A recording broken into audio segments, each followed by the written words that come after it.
So I think before we even get started, let's do like a very, very, very short, like 30 seconds intro of each of you. Your name, what do you do, where you work at, and maybe something fun about you. Okay. Okay, starting from me. I'm Chen. I just do the presentation of Mulerun. I work in Mulerun as a chief product officer. So I basically do a bit of coding and a lot of product design. Hi, I'm Nitish. I'm a AI product manager at Dell.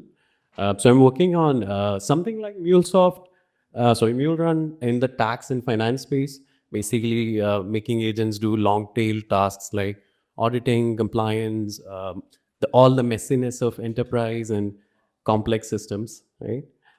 Fun fact about me, I'm getting married to the soul in 2 months.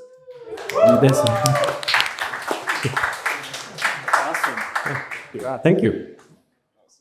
Should I go? Yeah.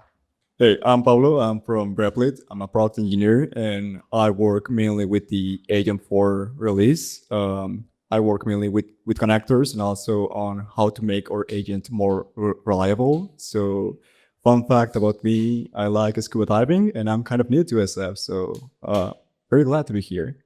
Welcome.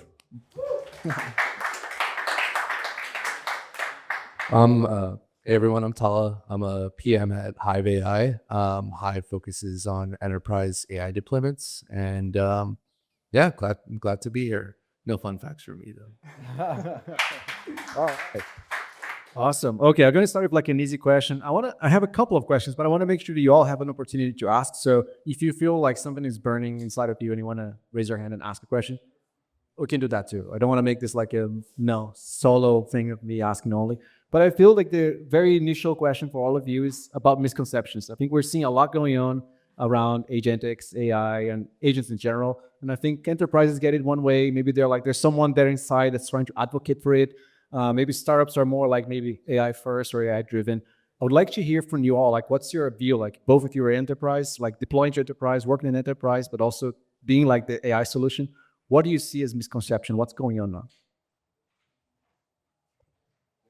Well, I feel like I used to work in big tech, so in this case, I feel like there's still a lot of like lag in the sense that many of like the big tech companies believe that the agents are still not able to completely fulfill like this end-to-end super complex task. They feel like they are able to create MVPs, but not create complex apps, right? But I think that is changing, especially like this year with like the trend of SaaS is dead. So I do believe in that, and and especially with the Agent 4, I think we are making, at least in Replit, a very big step into making our agents way more reliable. And also we are seeing a lot of like companies coming to us to make like these partnerships together, right? So that's good to see from the companies, from the industry. Yeah, I think this is a fantastic question. I think maybe we can talk about the gap that we see when we take AI into production specifically. So I've been in ML for like 7 years at this point, like before ChatGPT, before it was cool. So I trained classifiers before the wave got in, and I think what we used to call it back in the day was this gap, this offline to online gap, and we're kind of seeing that again in this agentic world where if you take a step back and kind of think of these LLMs as like massive rules engines, where they've kind of memorized a set of rules. It can be the case that one of the rules that they memorized is almost like you can think of it as like metacognition, where it thinks about what it knows, what it doesn't know, and then that's one of the first layers in the rules engine, and then it can go on and retrieve the relevant information and return that as part of the response. I think like with both the architecture of the LLM and this offline and online gap, what the secret sauce of like basically deploying this AI into production is what is the translation? What is the translation of an offline evaluation to an online evaluation, such that succeeding if you hill climb successfully on the offline evaluation, it translates into production. So I can go into specifics of that, but we're just not at the world. We're just not in the world where um, a lot of companies right now are struggling with this specific thing because you kind of you end up gaming the offline. You basically end up being an agent and reward hacking it, and you and that's where you can kind of start seeing the gaps of AI. And basically, like you see like even if the AI hallucinates at like a 10% rate on your offline eval, that's not sufficient for an enterprise customer where they deploy the AI to their end user and that end user is not satisfied because then 10% of their users are not happy, which is a major incident at that point. Yeah. Okay. So I would like to talk about a gap between the market understanding and what we software industry do. There's a lot of saying that software is dying these months. But I think software is not dying; it's thriving. But GUI is definitely dying. Yeah, I think GUI is dying because I don't know if any of you work in Figma, but so Figma will be the database for the designs or the GitHub for the designs. You don't need the future teams won't be using Figma's GUI interface along the way, but they will have APIs and MCPs connected to Figma servers and fetch the archived design files. So I think GUI is dying, but software is not. Yeah. Right. Yeah, I think with misconception, I think the definition of agents have been very loose lately. Everybody's spinning up like wrappers and thin agents and calling them agents. So that has been bad for us internally because our stakeholders expect us to spin things fast and everything is moving fast externally. But the reality of enterprise is it's messy and then we have dealing with legacy systems. So that clarity has been difficult to manage, I guess. Love that. I had more questions around that because I'm the non-technical guy asking the technical guys maybe a lot of this. But I kind of want to divert a little bit on the capabilities. I think you have this maybe a good point for each, but I want to hear from you all on where we are with capabilities today. And I guess I'm gonna combine two questions here because I want to hear on capabilities versus how many complex workflows are we able to fully achieve autonomously versus things that were like maybe marketing is like, hey, they're fully autonomous, but they're not yet, or they're like maybe not as close and they don't want to admit it. So is there anything that you're seeing that end? Yeah. I think with the models getting way faster and more clever, and with the agentic tool become more powerful, the most complex workflow one agent can do, you can examine the workflow by how many times or how many chances that workflow needs a human to be in the loop or needs human approval. So take Jacob's example he just mentioned. If that crawling and do the algorithm to rate those videos and then give the final output, it doesn't need any human approval. Then it's fully automated. Yeah, so that range has gone has grown very large this current months. Yeah, I think if you can do one workflow without another people approve or confirmation, you can do that all by AI. I think that's the boundary of the capabilities. Yeah, right. Yeah, so I think mass automation is coming is the general feeling because a lot of knowledge work or what corporate work is would be atomic skills like sending email, data analysis, making some trade-offs, or context sharing, which is like meetings or writing docs, right? So both of these agents are good at, right? So I would say we're shifting to a world where 90% of this is going away. Of course, we say things like, decision making, leadership, these are difficult because there is that human element. But I would argue that there is some super intelligence there where we've been experimenting where with decisioning, agents can run scenarios Like, how do you make a decision? You run scenarios in your head, right? So you can have an agent run like hundreds of scenarios and pick the best decision from there, right? So those superhuman capabilities are coming. But now the challenge is it full automation, or is it like, how, do we need to automate fully, or do we just need to get the work done?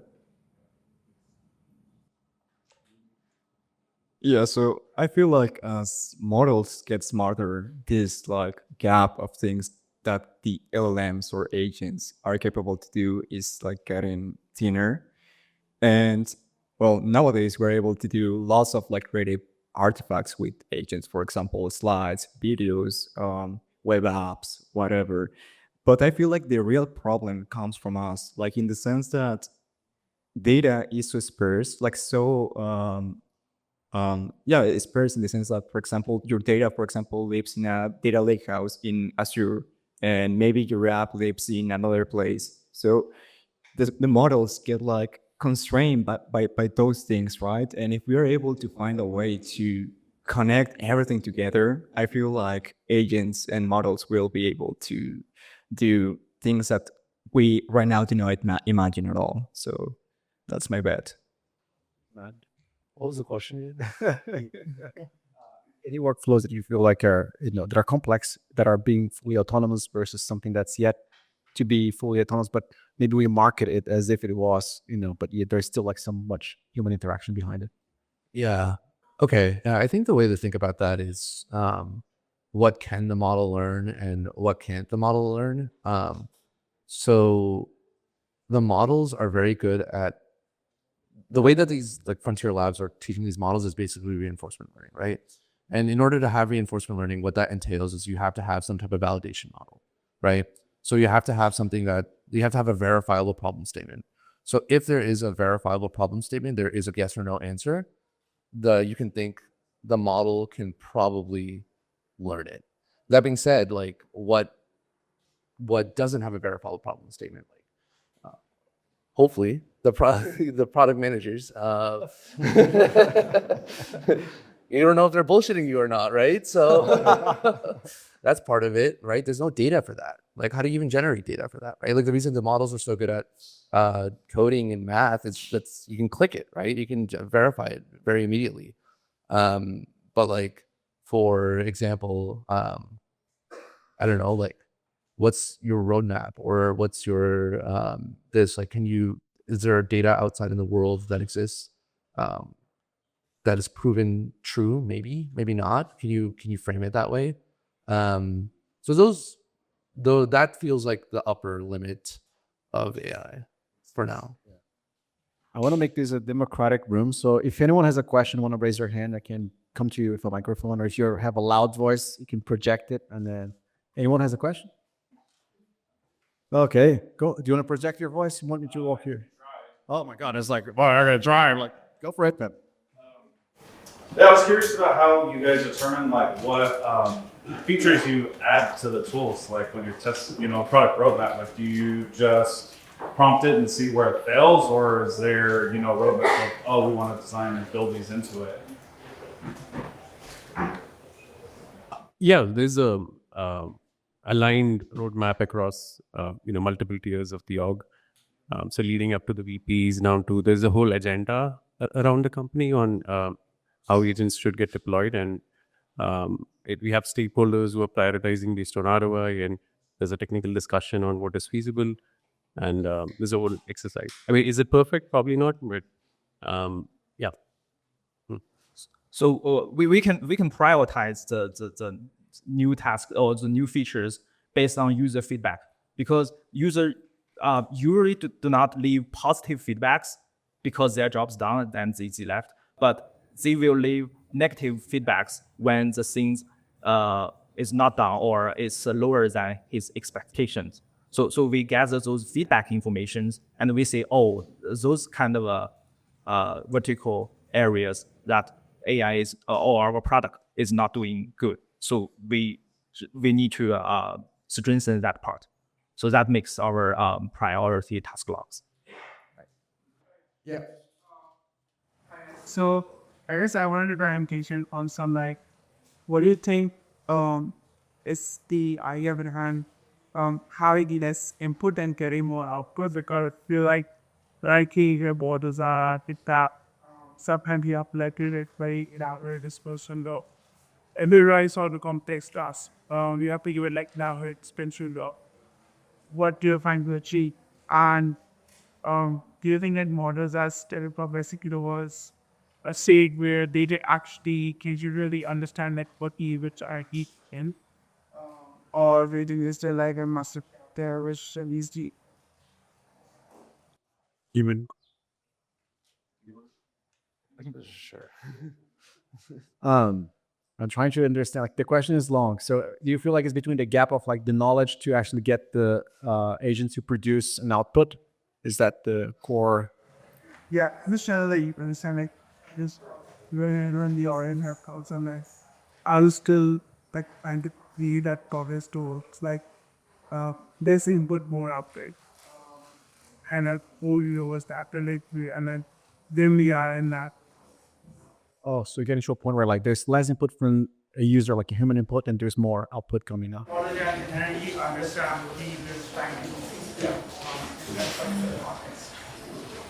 can go. So in its core, like LLMs are just probabilistic state machines, right? And you want to provide the most input as you can to get like the best output out of it, right? Because if not, it's just going to create things that maybe are just not aligned with what you wanted, right?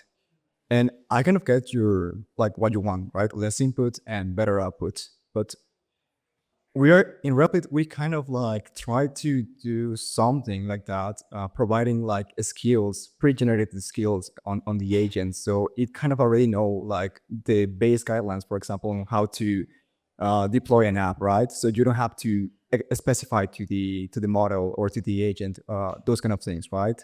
But definitely you would like to provide a very comprehensive like input to get like the best out of the agent or model, right? We are still kind of far away to thinking machines. Yeah, yeah. Just to add one more perspective there, I'm actually curious. Like, where is this coming from on your side? Like, what do you think the bottleneck is right now for you? Yeah, so I'm like a NS scientist at a bridge and my work is more on like evaluation. Uh, so that will print the node generation and try to divide that cross like multiple axes. And sometimes what we end up having with the is that the running to like we would make all the details of like what exactly do you want. That will not just say that we like spread this over like straight above. We have to like create the taxis, create fetch our model, like identify model issues, create like the validation, the loss of model issues. And especially you have to go into those utilities and those details, do that find the evaluation and then get like knocker store as opposed to like, hey, but this is like a free conversion, you should ask and you like which is no, like create all the axes at the key current point inside. Like it's a irreversible answer. It's not how created enough, which is like need it or especially like freelance. Got it. Okay, so I think there's a couple of things here. So one is, I think most of it's been trained on so far has been mostly like classic engine software engineering. So think like React and front end and maybe some more apps types of data is think of it. So it hasn't been necessarily trained on MLE tasks. And as you know, as being an MLE, like 95% of being an MLE is just data processing and just labeling data and looking at evaluation. So I think that's part of it. So I think the other thing you're like trying to get at is why is it the case that the model is not like, one is I think why is the model not good at this, and two, why is prompt engineering or like architecting like this like an ML stack so hard? I think the answer is that there isn't a good solution for it yet, and I think, but to be fair, I don't think this is something that's far. I do think like the models will also get good at this in the future because as like software engineering is turning into machine learning engineering, it's the same thing, right? Like you have machine learning engineers would write a quick script, and that script, and then they would train their model overnight or over 2 days, over 3 days, which is basically what you're seeing as like almost like a one-to-one correspondence with the new software engineering is you let your agent run for a few days and make sure you have checkpoints and verification steps. And we've seen this before in the MLE world. So I guess like what I'm trying to get at is I do think there is, as more people become like MLEs, we will see more MLE type workflows enter these models in terms of the data, which means that it will be easier to create like these agent harnesses. Finally, I think the question is when do we get to lower input, more output? What you're basically asking is a model to denoise your inputs. And if it's, but this isn't a function, right? Like the same input can lead to multiple outputs.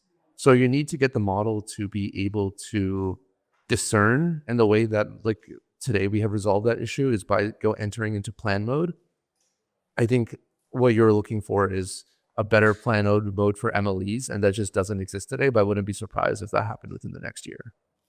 Awesome. I want to have one question and then I'm going to bring back to y'all. So my question is maybe not as sexy as the questions you guys are asking. So it's more about like trends and where you see this going. So it's coming from like builders that are like AI builders, and then, you know, enterprise level getting into AI. What's maybe something that you're working on or you're seeing as a trend in AI that's exciting you, not scaring you? You first. I think the long tail tasks and multi-human in the loop is kind of interesting, meaning that's what we're trying to crack now. So imagine like, I'm just not going to give specifics, but like auditing for like company of a scale of Dell, you're selling products globally, Brazil, India, China, Europe. And auditing is not like a one thing and done. You do something, then someone does something, then someone does something. And everyone responds. You need like 4 human in the loop, right? And that those people are different for different countries. So now the agent has to map who is responsible for this. And it's not like all portions are not automatable. There's a portion which a human would have to do. So agent will complete a little bit, give it to a human, wait few days for the human to complete, give it back to the agent. Now, what would that translate to? Now you need a Jira for agent, and you need a task board for humans, right? How would all of these things work? Is interesting. Yeah.